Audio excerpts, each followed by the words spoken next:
Hay noches en las que uno recuerda el sonido exacto de una puerta cerrándose. Y esa fue una de esas noches para mí. Antes de contarles todo lo que pasó, quiero saludarlos. ¿Desde dónde nos están escuchando hoy? Me da mucho gusto saber quién está del otro lado. Así que si pueden, cuéntenme su ciudad en los comentarios, porque esta historia se las voy a contar completa, desde el principio hasta el final, sin dejar nada afuera, porque cada detalle importa para entender cómo terminó todo.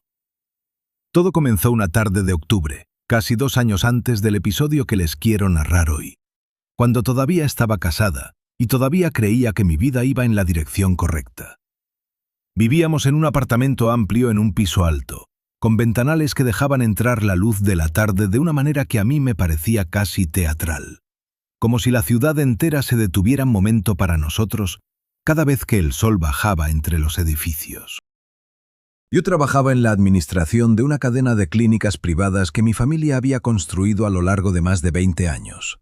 Un negocio que mi padre había levantado con paciencia, sin prisa, entendiendo que las cosas sólidas se construyen despacio y que la prisa, muchas veces, es la primera señal de que algo no está bien planeado.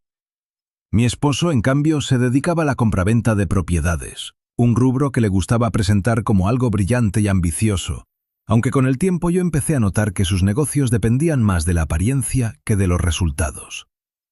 Le encantaba hablar de proyectos grandes, de terrenos que iban a valer el triple en 2 años, de socios importantes que siempre estaban a punto de cerrar algo enorme. Al principio esa energía me resultaba atractiva.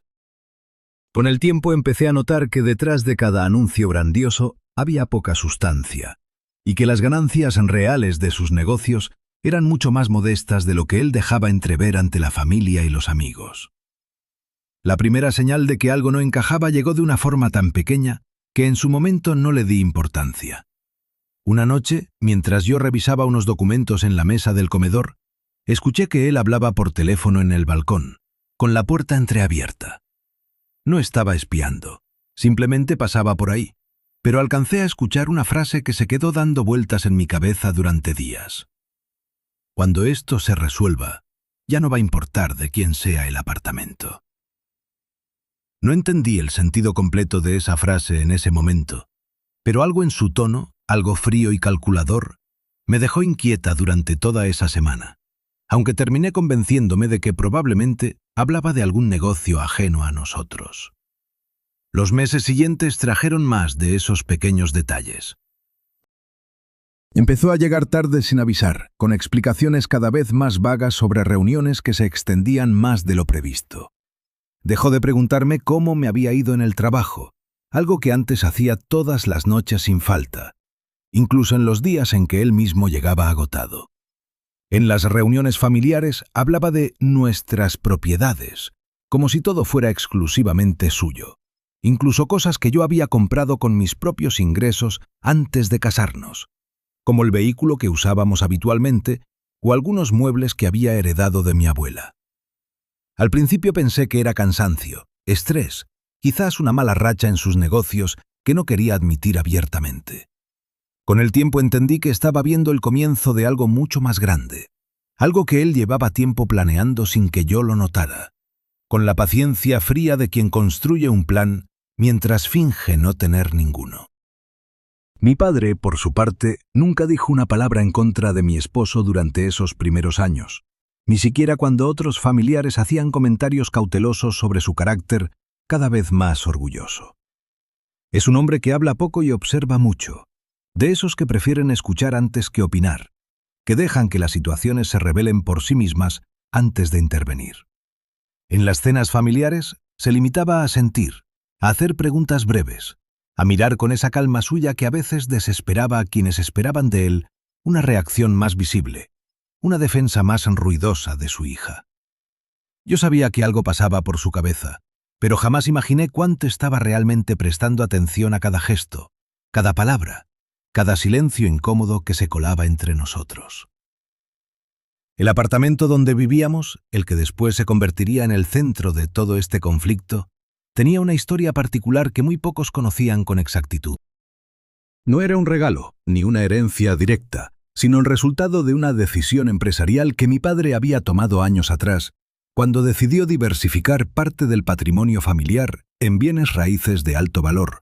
poniendo algunas de esas propiedades bajo administración de una sociedad familiar en la cual yo tenía participación directa como socia, no como simple beneficiaria de un fideicomiso ni como usufructuaria temporal.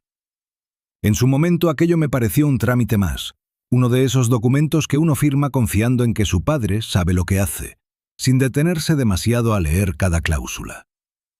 Nunca imaginé que esa firma, hecha con total naturalidad en una tarde cualquiera, en la que ni siquiera recuerdo con exactitud qué ropa llevaba puesta, terminaría siendo la pieza que sostendría todo lo que vino después, la base silenciosa sobre la que se apoyaría toda mi tranquilidad futura. Mi esposo sabía, por supuesto, que el apartamento estaba vinculado a la empresa familiar, pero siempre restó importancia a ese detalle. Solía decir que esas cosas eran formalismos, que en la práctica el apartamento era nuestro, de los dos, sin necesidad de complicarse con tecnicismos legales que, según él, solamente servían para generar desconfianza entre las familias. Yo, ocupada con el trabajo y con la ilusión de que mi matrimonio funcionaba, tampoco insistí demasiado en aclarar esos límites, convencida de que la confianza mutua bastaba para sostener cualquier acuerdo, por informal que pareciera. Fue un error que después entendí que no lo era tanto, gracias a la previsión silenciosa de mi padre, que jamás dejó que ese formalismo se diluyera del todo, aunque nunca me lo hizo notar de manera directa. La relación siguió deteriorándose de manera lenta, casi imperceptible para quien no prestara atención. Primero fue la indiferencia, esas pequeñas ausencias emocionales que uno tiende a justificar con el cansancio del día a día. Después llegaron los comentarios despectivos disfrazados de bromas, esos que hacían reír a los demás pero que a mí me dejaban una sensación incómoda en el pecho durante horas. Más adelante la manipulación abierta. Me hacía sentir responsable de discusiones que él mismo provocaba. Me convencía de que yo exageraba, de que estaba siendo demasiado sensible cada vez que expresaba una molestia legítima. Sus hermanos y su madre, que siempre habían tenido una influencia enorme sobre él, empezaron a aparecer con más frecuencia en nuestras conversaciones, opinando sobre decisiones que no les correspondían, alimentando en él una seguridad que rozaba la arrogancia y que, con el paso de los meses, se volvió casi imposible de contener. Recuerdo con claridad una cena en casa de su madre, unos meses antes de que todo estallara. Hablaban de una prima que se había divorciado recientemente y se había quedado, según ellos, con las manos vacías. Se reían de la situación con una liviandad que a mí me pareció cruel, comentando entre risas los detalles de aquel divorcio como si fuera un chisme más de sobremesa. Mi esposo, sin mirarme, dijo: «Eso le pasa a la gente que no sabe protegerse a tiempo». En ese momento no entendí que me estaba hablando a mí, aunque hoy, mirando hacia atrás, resulta evidente que ya estaba pensando en un escenario donde yo terminaría siendo esa mujer de la que todos se reían en las cenas familiares de otros. Fue justo en esa época cuando comencé a notar algo distinto en mi padre. No hablaba más de lo habitual, pero empezó a hacer preguntas puntuales sobre mi matrimonio, sobre mis finanzas, sobre los documentos que había firmado en los últimos años, siempre con un tono casual, como si simplemente estuviera poniendo al día viejos registros administrativos. Preguntas breves, casi al pasar, que yo respondía sin darles mayor peso, sin sospechar que cada una formaba parte de algo mucho más grande. Nunca hasta mucho después entendí que cada una de esas preguntas formaba parte de un mapa que él estaba construyendo con paciencia, sin alarmar a nadie, sin mostrar sus cartas, exactamente como había construido cada uno de sus negocios a lo largo de su vida. En ese tiempo también empecé a notar cambios en la manera en que su familia se relacionaba conmigo. Su madre, que antes me trataba con una calidez genuina, o al menos eso creía yo, comenzó a hacer comentarios sutiles sobre cómo las mujeres de ahora se involucran demasiado en los negocios de sus esposos, insinuando, sin decirlo abiertamente, que yo debía limitarme a mi trabajo en la clínica y dejar que mi esposo manejara las cosas importantes del patrimonio familiar. Sus hermanos, por su parte, empezaron a incluir a mi esposo en reuniones de negocios de las que yo quedaba completamente al margen, aunque algunas de esas conversaciones involucraban directamente bienes que también eran míos, o que al menos yo consideraba compartidos. Uno de esos episodios ocurrió durante un almuerzo familiar, cuando el hermano mayor de mi esposo comentó, sin ningún tacto, que estaban evaluando una reestructuración de las propiedades del matrimonio para optimizar impuestos, un tema del que yo jamás había sido informada previamente. Cuando pregunté a qué se refería exactamente, mi esposo cambió rápidamente de tema y más tarde, ya en casa, me dijo que no me preocupara, que eran solo ideas que estaban evaluando, nada concreto todavía. Ese comentario, sumado a la frase que había escuchado meses atrás en el balcón, empezó a formar en mi cabeza una imagen cada vez más clara de lo que realmente estaba ocurriendo a mis espaldas. El primer quiebre serio llegó una madrugada cuando descubrí en su computadora, dejada abierta por descuido mientras él dormía, después de una cena con demasiado vino, una serie de correos con un abogado que yo no conocía. Los mensajes hablaban de reorganizar activos antes de cualquier eventualidad, y mencionaban el apartamento como si ya estuviera resuelto que sería suyo en caso de separación, con fechas y montos calculados con una precisión que dejaba claro que no era una idea reciente, sino un plan que llevaba tiempo desarrollándose en silencio. Sentí que el piso se movía bajo mis pies, literalmente, como si la estructura misma del apartamento se hubiera vuelto de pronto inestable bajo mis zapatos. No era solamente la traición de estar planeando algo a mis espaldas, era la frialdad con la que se refería a nuestra vida en común, como si fuera un simple activo a repartir, sin sentimientos de por medio, sin memoria de los años compartidos. Esa noche no dije nada. Cerré la computadora, apagué la luz y me quedé mirando el techo durante horas, tratando de entender en qué momento habíamos llegado hasta ahí, repasando mentalmente cada gesto, cada palabra de los últimos meses, buscando la señal que quizás había ignorado sin darme cuenta. Al día siguiente, sin embargo, hice algo que hasta ese momento no había hecho. Llamé a mi padre y le pedí vernos, solos, sin explicarle bien el motivo por teléfono, solamente diciéndole que necesitaba hablar con él con calma, sin apuro, sobre algo importante.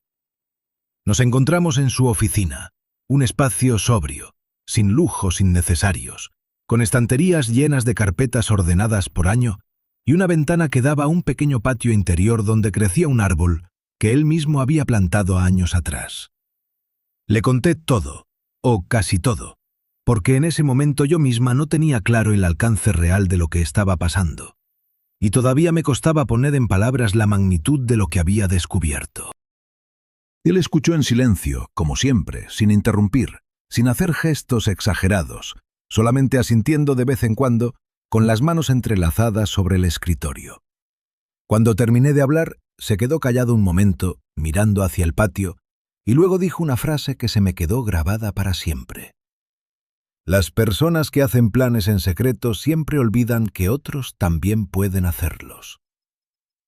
No entendí en ese momento el verdadero peso de esa frase, ni imaginé cuánto tiempo llevaba él mismo, en silencio, preparándose para un momento como este. Los meses siguientes fueron una mezcla extraña de normalidad aparente y tensión creciente.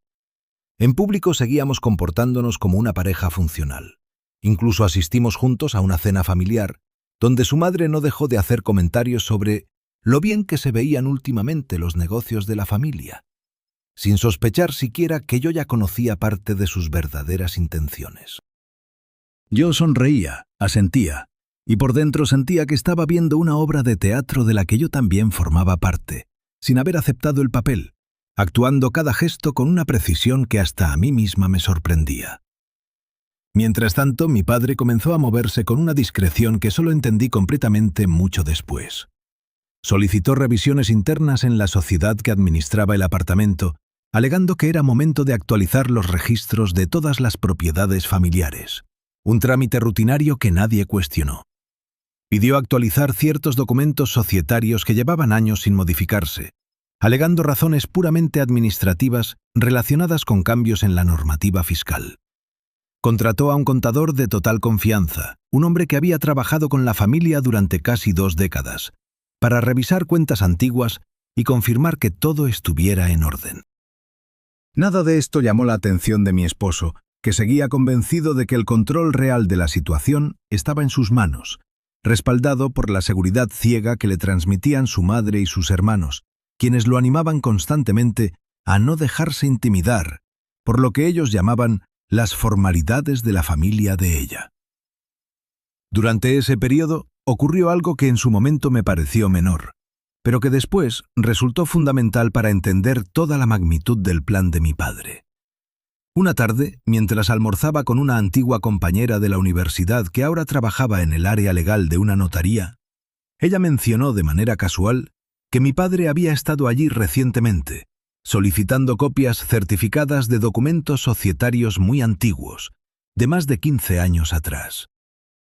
Le pregunté, tratando de sonar despreocupada, si sabía para qué eran esos documentos, y ella simplemente respondió que no tenía idea, que mi padre solamente había dicho que nunca está de más tener todo en orden antes de que alguien decida hacer las cosas difíciles. Aquella frase, tan parecida a la que él mismo me había dicho en su oficina, me dejó pensando durante días. La ruptura definitiva llegó de la forma más inesperada, no por una gran discusión ni por un engaño romántico evidente, sino por un correo mal enviado, uno de esos errores tontos que a veces cambian el curso completo de una vida. Un mensaje destinado a su abogado llegó por error a mi propia cuenta de correo, compartida años atrás para trámites domésticos que nunca desactivamos. Un detalle tan pequeño que ninguno de los dos recordaba siquiera que existía esa vieja costumbre de recibir copia de ciertos correos administrativos.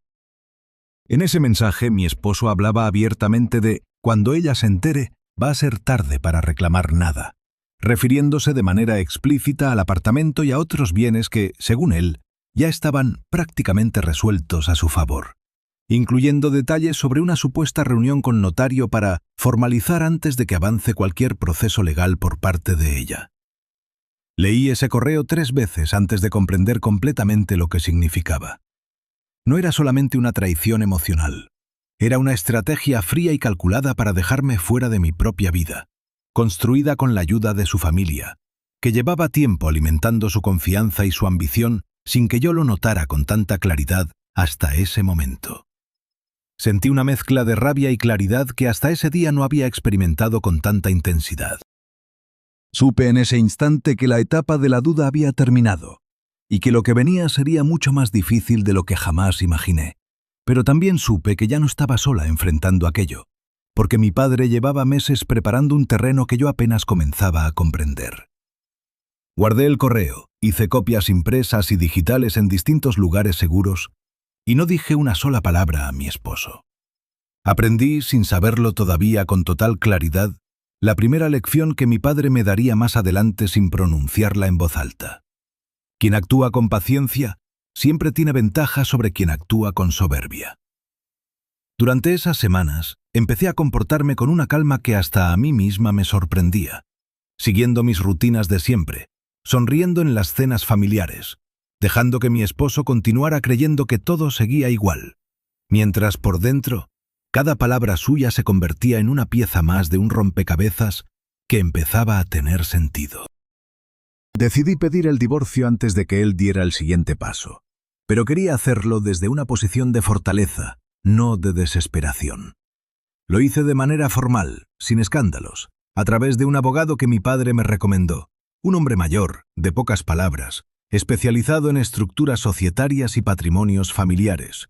que había trabajado casos similares durante más de 30 años y que tenía fama de no perder jamás un proceso mal preparado por la otra parte. Cuando le conté toda la situación, incluido el detalle del apartamento y la sociedad que lo administraba, se limitó a decir, revisando unos papeles que yo misma le había llevado: «Eso simplifica más las cosas de lo que ustedes creen, siempre y cuando la documentación esté en orden, como parece estarlo». No entendí bien a qué se refería con total exactitud, pero confié, porque algo en su tranquilidad me recordaba a la de mi propio padre. Antes de presentar formalmente la solicitud de divorcio, ocurrió un episodio que después resultaría clave para entender mejor toda la situación. Una excompañera de trabajo de mi esposo, con quien yo mantenía cierta relación de cortesía por haber coincidido en eventos familiares años atrás, me buscó de manera inesperada para tomar un café. Al principio pensé que se trataba de una simple visita social, pero pronto entendí que había algo más detrás de aquel encuentro. Ella me contó, con evidente incomodidad, que mi esposo había intentado involucrarla en una operación financiera cuestionable meses atrás, relacionada con la valoración artificialmente baja de una de las propiedades de la sociedad familiar, con el objetivo de facilitar una futura transferencia a su nombre sin levantar sospechas dentro de la familia. Ella se había negado a participar, pero guardaba correos y mensajes que podían demostrarlo, y decidió compartirlos conmigo después de enterarse por comentarios de terceros de que nuestro matrimonio atravesaba dificultades serias. Aquella información, sumada al correo que yo ya tenía, cambió completamente el panorama legal de la situación. Mi abogado, al revisar los nuevos documentos, explicó que no se trataba solamente de un conflicto matrimonial por bienes compartidos, sino de un intento organizado, aunque torpe, de apropiación indebida de activos que pertenecían formalmente a una sociedad familiar en la que mi esposo no tenía ninguna participación directa. Esa distinción, según me explicó con paciencia, cambiaba por completo las reglas del juego, porque ya no hablábamos únicamente de un proceso de divorcio, sino de una posible responsabilidad legal mucho más seria si él insistía en avanzar con sus planes. La reacción de mi esposo cuando recibió la notificación del proceso de divorcio fue exactamente la que yo esperaba de él: sorpresa, indignación teatral y, muy rápido, un cambio de tono hacia la amenaza disfrazada de firmeza. Me dijo que yo estaba exagerando una situación que se podía resolver hablando, que no hacía falta llegar a esos extremos por algo que, según él, se podía negociar en familia, como personas civilizadas. Cuando entendió que mi decisión era irrevocable, cambió de estrategia. Empezó a insistir en que, aunque nos divorciáramos, el apartamento debía quedar para él, argumentando que había invertido tiempo y dinero en remodelaciones, en muebles, en detalles que, según él, le daban derecho a quedarse con la vivienda, ignorando por completo, o fingiendo ignorar, la naturaleza societaria de la propiedad. Su familia no tardó en involucrarse, como yo ya esperaba. Su madre me llamó varias veces para decirme con un tono que pretendía sonar conciliador, pero que en realidad era una advertencia apenas disfrazada, que no le convenía a nadie hacer las cosas difíciles, que un buen acuerdo siempre es mejor que un pleito largo que solamente desgasta a todos. Sus hermanos, por su parte, comenzaron a hablar con otros familiares como si el resultado ya estuviera decidido, como si fuera cuestión de tiempo que yo terminara aceptando irme del apartamento sin resistencia, presionada por el desgaste emocional del proceso, sin sospechar siquiera que cada una de esas conversaciones, muchas de ellas repetidas después por familiares comunes que preferían mantenerse neutrales, llegaban también a oídos de mi padre. Lo que ninguno de ellos sabía era que mientras avanzaban las negociaciones legales del divorcio, mi padre había estado trabajando en silencio durante meses, ordenando papeles que nadie más recordaba que existían, reconstruyendo con paciencia de relojero cada pieza de la estructura societaria que sostenía el apartamento y otras propiedades familiares. Descubrí, gracias a mi abogado, que la sociedad que administraba el apartamento nunca había perdido su carácter familiar, y que cualquier decisión sobre la propiedad requería la aprobación formal de los socios, entre los cuales yo figuraba con una participación mayoritaria que mi propio padre me había cedido años atrás, en un movimiento que en su momento pareció simplemente una formalidad fiscal, y que ahora se revelaba como una pieza estratégica cuidadosamente colocada, casi como si mi padre hubiera anticipado, mucho antes que cualquiera de nosotros, que algún día sería necesaria. Uno de los momentos más reveladores de todo ese periodo llegó cuando mi abogado descubrió, revisando archivos antiguos, que existía un acuerdo firmado años atrás, en el momento de la constitución original de la sociedad familiar, que establecía una cláusula poco habitual. Cualquier intento de disposición, ocupación forzada o modificación de las propiedades administradas por la sociedad, realizado sin autorización expresa de la mayoría de los socios, facultaba automáticamente a los socios mayoritarios a solicitar medidas de protección inmediatas, incluyendo el auxilio de las autoridades locales, sin necesidad de esperar una resolución judicial previa. Aquella cláusula, redactada con un lenguaje técnico que en su momento probablemente nadie leyó con atención, se convertiría después en la herramienta legal exacta que permitiría resolver todo en cuestión de minutos, no de meses. Mientras tanto, ocurrió otro giro que nadie esperaba. Uno de los socios menores de la empresa de mi esposo, un hombre con quien él llevaba años trabajando en distintos proyectos inmobiliarios, comenzó a mostrar signos de desconfianza hacia él, después de enterarse por comentarios imprudentes de los propios hermanos de mi esposo, de la manera en que estaba manejando la situación del divorcio y de un supuesto plan para asegurar propiedades que no le correspondían del todo. Este socio, preocupado por su propia reputación y por la posible exposición legal de la empresa en la que ambos participaban, decidió acercarse discretamente a mi padre, a quien conocía de encuentros profesionales anteriores, para expresarle su inquietud y, sin saberlo del todo, aportar información adicional sobre otros movimientos financieros cuestionables de mi esposo, relacionados con inversiones de terceros que habían sido manejadas con poca transparencia. Mi padre, fiel a su costumbre, escuchó todo con atención, sin hacer promesas, sin mostrar excesivo interés, agradeciendo la información con la misma cortesía con la que trataba cualquier asunto de negocios. Pero aquella conversación terminó de confirmar algo que él ya sospechaba desde hacía tiempo.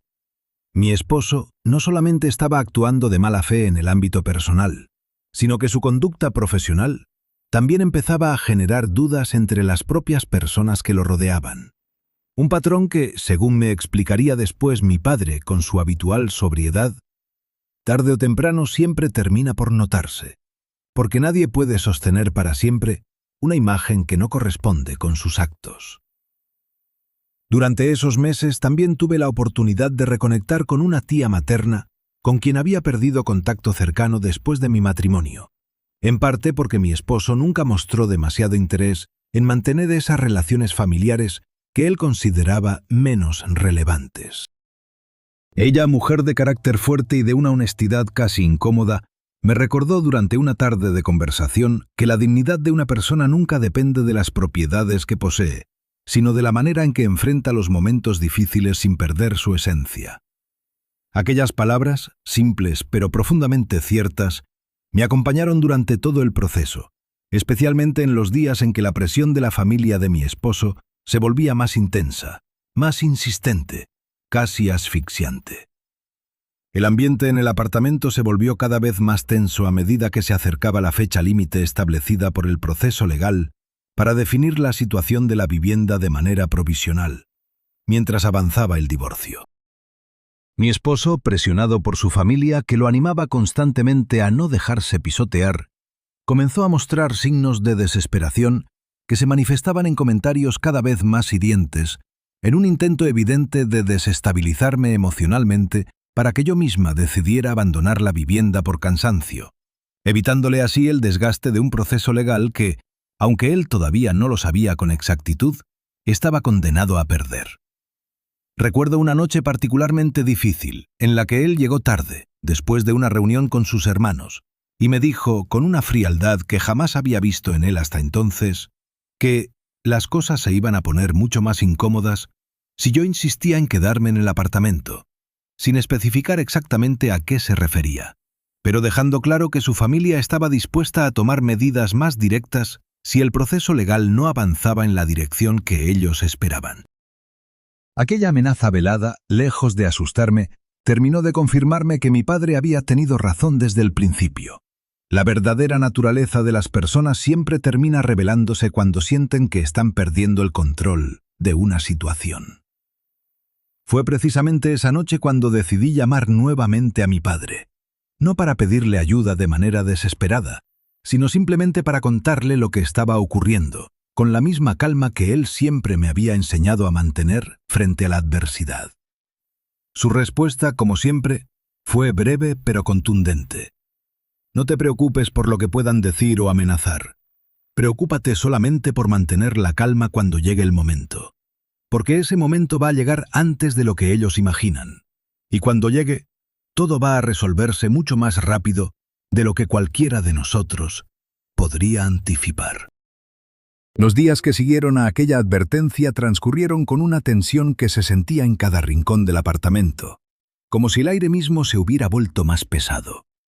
Yo seguía mis rutinas habituales, iba al trabajo, revisaba los avances del proceso legal con mi abogado y mantenía con mi esposo el mínimo trato indispensable, evitando cualquier confrontación innecesaria que pudiera darle argumentos adicionales frente a su familia. Sabía, sin poder explicarlo con exactitud, que algo estaba a punto de precipitarse, y prefería estar preparada antes que sorprendida. La mañana en que todo ocurrió comenzó como cualquier otra.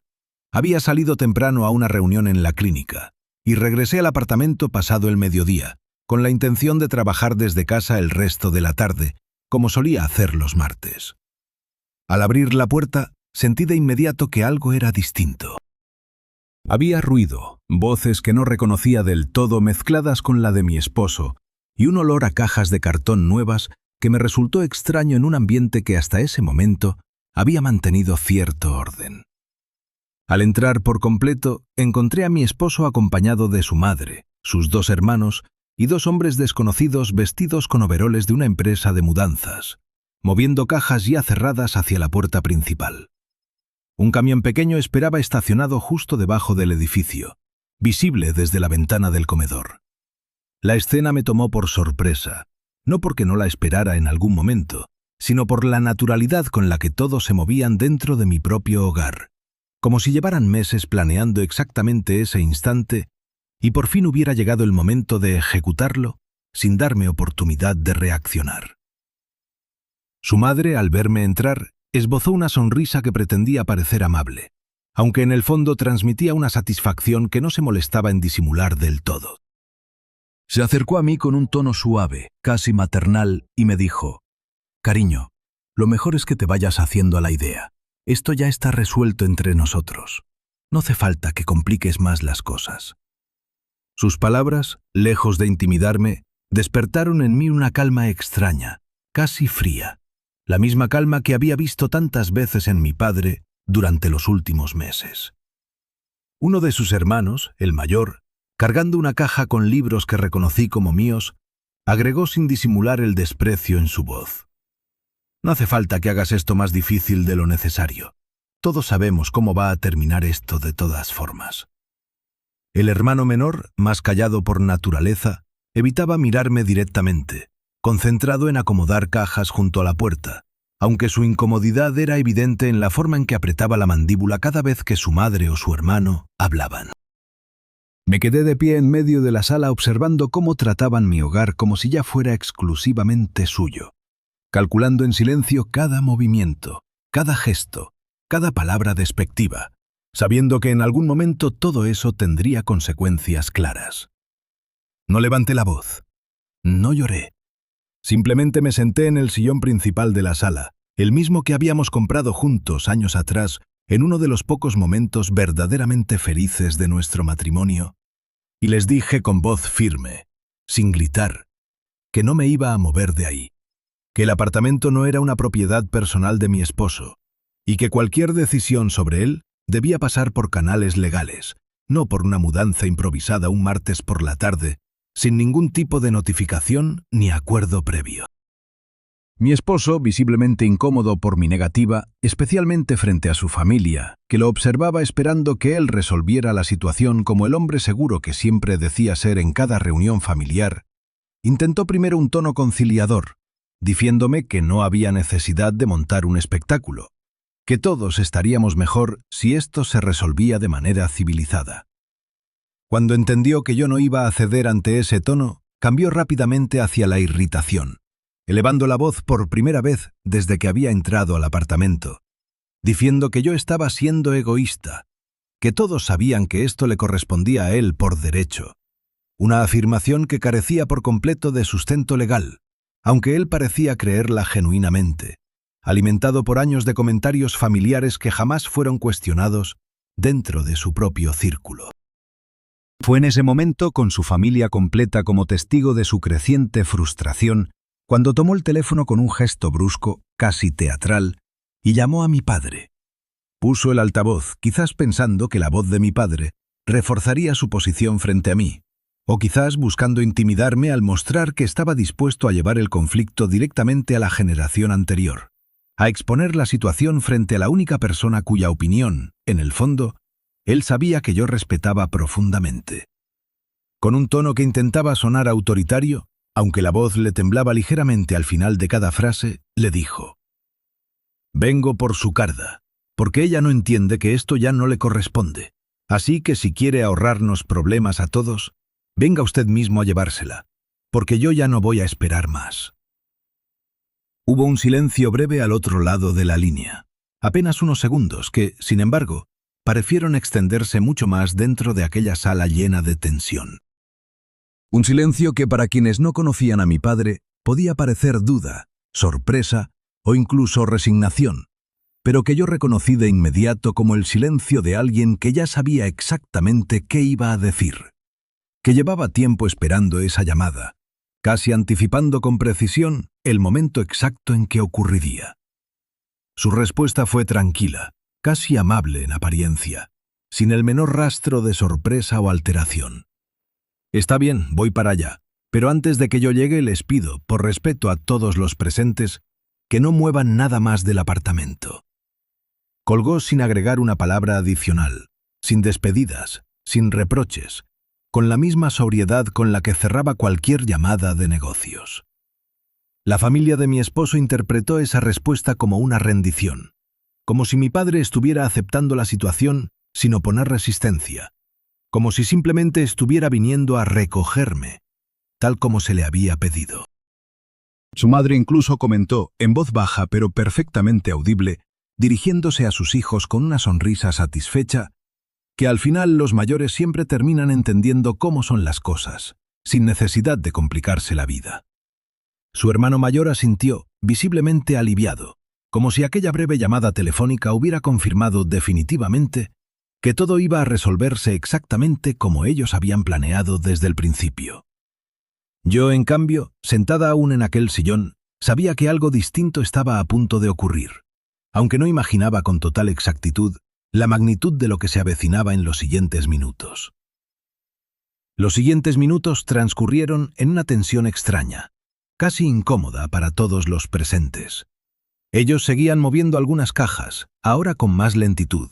algunos incluso deteniéndose a revisar sus teléfonos, esperando la llegada de mi padre como quien espera confirmar una victoria ya prácticamente asegurada.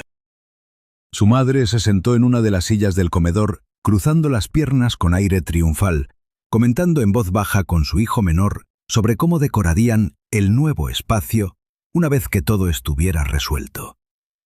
Yo me mantuve sentada, en silencio, observando cada detalle de aquella escena, memorizando cada comentario despectivo, cada gesto de superioridad, sabiendo con certeza que todo aquello tendría un peso importante en lo que vendría después. Exactamente 30 minutos después de aquella llamada, el sonido del ascensor llegando al piso interrumpió el ambiente cargado de la sala. Todos se giraron hacia la puerta, expectantes, algunos incluso esbozando pequeñas sonrisas anticipadas. No fue mi padre quien entró primero, sino dos hombres con trajes formales, serios, con carpetas bajo el brazo, seguidos de cerca por mi propio abogado, que llevaba semanas preparándose exactamente para un escenario como aquel. Detrás de ellos, con su paso calmado de siempre, sin ninguna prisa, entró finalmente mi padre, observando la escena completa con la misma serenidad con la que observaba cualquier reunión de negocios importante, sin que se le notara la más mínima alteración en el rostro. Se presentó ante la familia de mi esposo con una cortesía que, en ese contexto tan tenso, resultaba casi inquietante para todos los presentes. Saludó a su madre por su nombre completo, con un gesto formal pero respetuoso. Saludó a cada uno de sus hermanos de la misma manera, y finalmente dirigió su mirada hacia mi esposo con una expresión que no era de enojo, ni de desprecio, sino de algo mucho más incómodo para él. Una especie de lástima calmada, la mirada de alguien que ya conoce el final de una historia que el otro apenas está comenzando a comprender. Le dijo con voz baja pero absolutamente firme, sin necesidad de levantar el tono ni una sola vez: «Me pediste que viniera por mi carda, y aquí estoy. Pero antes de que sigamos hablando, quiero que entiendas algo con total claridad. Esta propiedad nunca fue solamente tuya para decidir qué hacer con ella. ni siquiera durante el tiempo en que ustedes estuvieron casados. El abogado que lo acompañaba abrió la carpeta que llevaba consigo, y con un tono absolutamente profesional, sin dramatismo innecesario, explicó frente a todos los presentes que el apartamento pertenecía a una sociedad familiar en la cual yo era socia mayoritaria desde hacía varios años, con documentación registrada y actualizada recientemente, y que cualquier intento de disponer de la vivienda, incluyendo el retiro de bienes o la ocupación forzada por parte de terceros sin autorización expresa de los socios, constituía una actuación irregular con consecuencias legales claras y perfectamente documentadas. Mostró copias certificadas de actas societarias, firmas notariales y la cláusula específica que facultaba a los socios mayoritarios a solicitar medidas de protección inmediatas ante cualquier intento de ocupación indebida, documentos que nadie en la familia de mi esposo sabía que existían, porque jamás se habían tomado la molestia de investigar en profundidad la estructura legal de aquello que tan alegremente daban por suyo desde hacía meses. El rostro de mi esposo cambió por completo en cuestión de segundos. La seguridad que había mostrado minutos antes, esa confianza casi arrogante frente a su familia, se desmoronó visiblemente frente a sus propios parientes, que empezaron a mirarse entre ellos con una mezcla de confusión, sorpresa y una vergüenza creciente que ninguno supo disimular. Su madre, que segundos antes hablaba de acuerdos convenientes y de decoración futura, ahora guardaba un silencio absoluto, incapaz de sostener la misma actitud desafiante frente a un hombre que, sin levantar la voz ni una sola vez, había dejado claro en apenas un par de minutos quién realmente tenía el control legal y estratégico de toda la situación. Mi padre no se detuvo ahí. Con la misma calma inalterable que lo caracterizaba, explicó, dirigiéndose ahora a los dos hombres de traje formal que lo acompañaban, y que resultaron ser representantes de una autoridad local competente para este tipo de conflictos patrimoniales, que dado el intento de ocupar la propiedad sin autorización, y ante la presencia evidente de un camión de mudanzas listo para retirar bienes que tampoco estaban claramente definidos como propiedad exclusiva de mi esposo, había considerado prudente solicitar previamente la presencia de esa autoridad para garantizar que todo se resolviera dentro de un marco absolutamente legal, evitando así cualquier acción que después pudiera complicarse innecesariamente para todos los involucrados, incluidos ellos mismos, quienes de continuar con aquel intento podrían enfrentar consecuencias mucho más serias de las que probablemente imaginaban en aquel momento. En cuestión de minutos, y siguiendo exactamente ese marco legal que mi padre había mencionado con total tranquilidad, la familia de mi esposo se vio obligada a abandonar el apartamento, dejando atrás varias cajas a medio llenar, incapaces de sostener ningún argumento sólido frente a la documentación presentada de manera tan clara y contundente. Su hermano mayor intentó protestar, alzando la voz por un momento, insistiendo en que aquello era un abuso de poder disfrazado de legalidad. Pero el propio abogado le recordó, con total serenidad y sin alterar el tono en ningún momento, que insistir en quedarse dentro del apartamento o intentar retirar bienes sin autorización podría derivar en consecuencias legales mucho más serias de las que estaban dispuestos a enfrentar en ese momento, incluyendo posibles denuncias formales por parte de la sociedad familiar afectada. Vi salir a mi esposo por última vez de aquel apartamento no como el hombre seguro y desafiante que había entrado horas antes acompañado de toda su familia, sino como alguien que apenas comenzaba a entender el verdadero alcance de sus propios errores, caminando con la mirada baja hacia el ascensor, sin atreverse a mirarme directamente ni una sola vez. Su madre, que tanto había alimentado su arrogancia durante años con comentarios y consejos que jamás consideraron las consecuencias reales de sus acciones,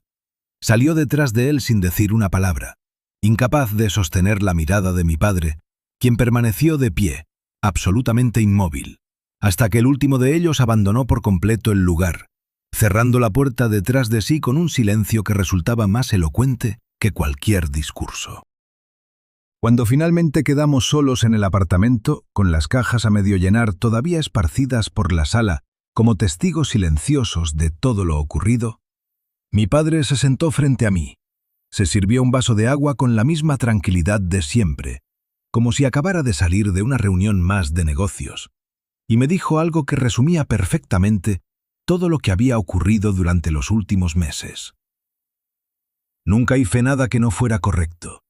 Simplemente esperé el momento en que ellos mismos mostraran quiénes eran realmente. Porque ese momento siempre llega para quienes actúan con soberbia, tarde o temprano, sin excepción. Le pregunté, todavía con la voz un poco temblorosa por la tensión acumulada, desde cuándo había estado preparando todo aquello con tanto detalle. Y él simplemente sonrió, de esa manera breve y contenida que era tan propia de él, y respondió: «Desde el día en que empecé a notar que dejaste de sonreír de la misma forma en las cenas familiares, hija. Ese fue el primer día en que decidí prestar atención a cada detalle». Los días posteriores a aquel episodio trajeron una calma extraña, casi irreal, después de tanta tensión acumulada. El apartamento, que durante meses había sido escenario de discusiones silenciosas y de una desconfianza creciente, recuperó poco a poco su sensación de hogar, aunque me tomó tiempo volver a sentirlo completamente mío, sin la sombra de lo ocurrido rondando cada rincón. Cambié algunos muebles, reorganicé espacios y con ayuda de mi padre, que insistió en acompañarme durante ese proceso sin invadir mis decisiones, fui reconstruyendo poco a poco la sensación de pertenencia que había perdido durante los últimos meses de mi matrimonio. El proceso de divorcio, que hasta ese momento se había desarrollado con una lentitud desesperante, avanzó de manera mucho más rápida una vez que quedó claro, gracias a toda la documentación presentada, que mi exesposo no tenía ningún argumento legal sólido para reclamar derechos sobre el apartamento ni sobre otras propiedades de la sociedad familiar.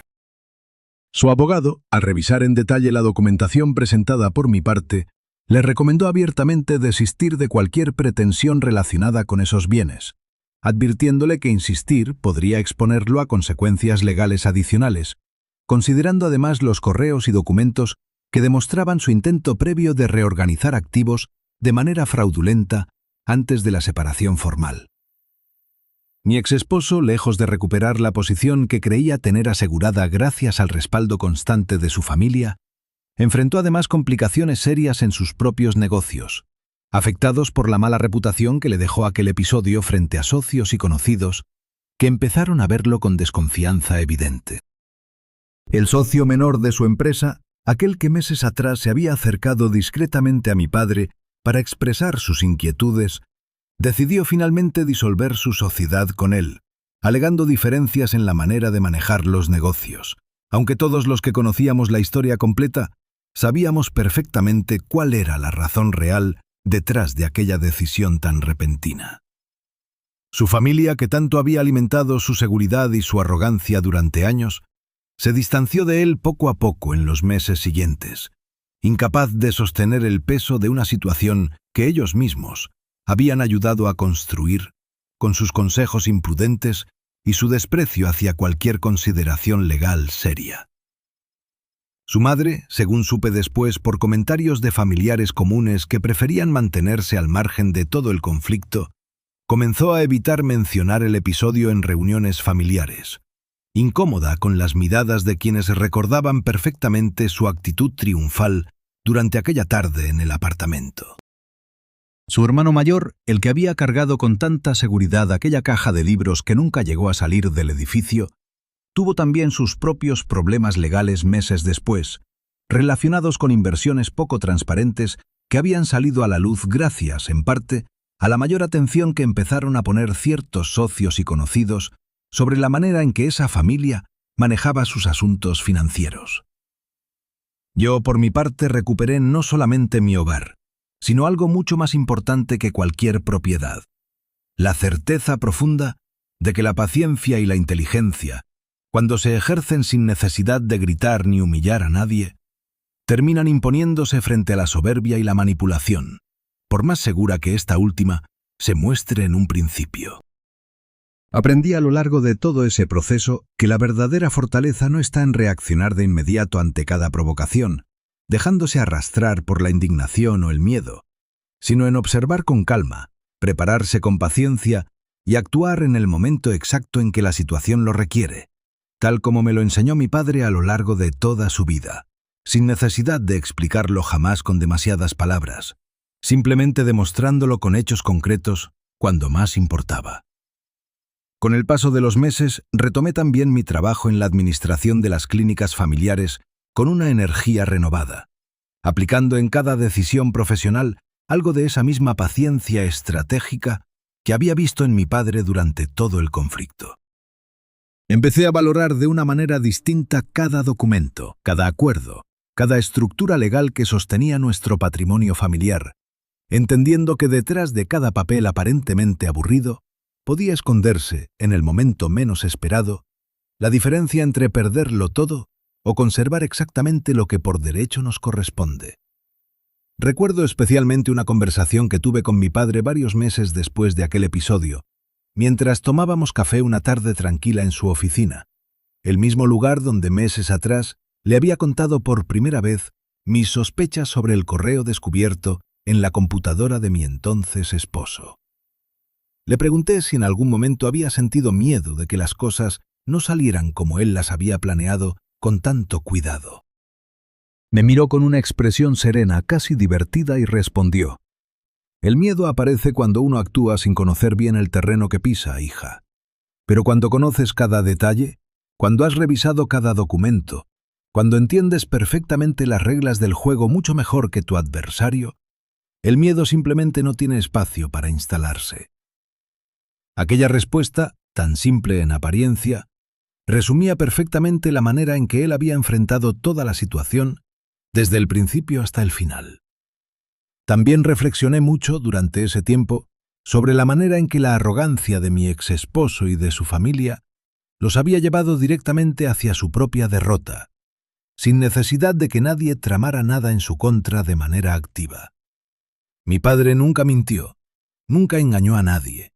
nunca utilizó artimañas deshonestas para conseguir lo que finalmente ocurrió aquella tarde.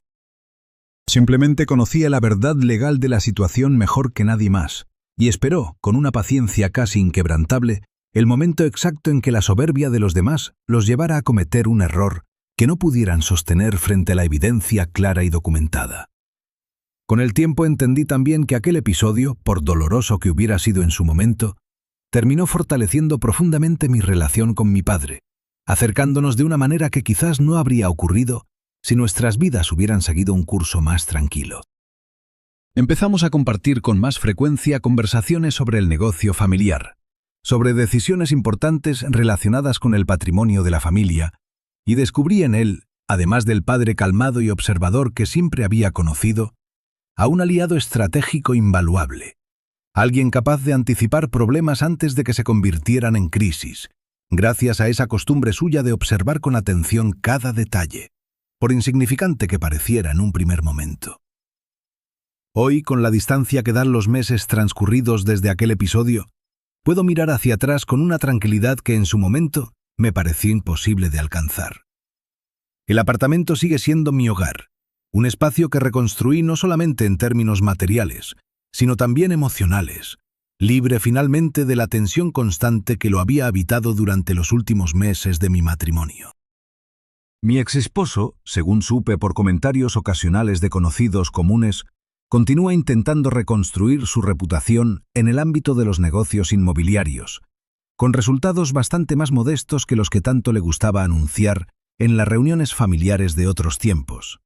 ya sin el respaldo incondicional de una familia que, al enfrentarse a las consecuencias reales de sus propias decisiones, prefirió finalmente guardar silencio y alejarse de la situación. Si algo puedo dejarles de esta historia, después de haberla vivido en carne propia desde el primer momento hasta el último, es esto. Nunca subestimen a las personas calladas, porque muchas veces el silencio no significa debilidad ni resignación, sino preparación cuidadosa, paciencia estratégica, observación constante mientras los demás, envueltos en su propia arrogancia, cometen los errores que terminarán definiendo su propio destino.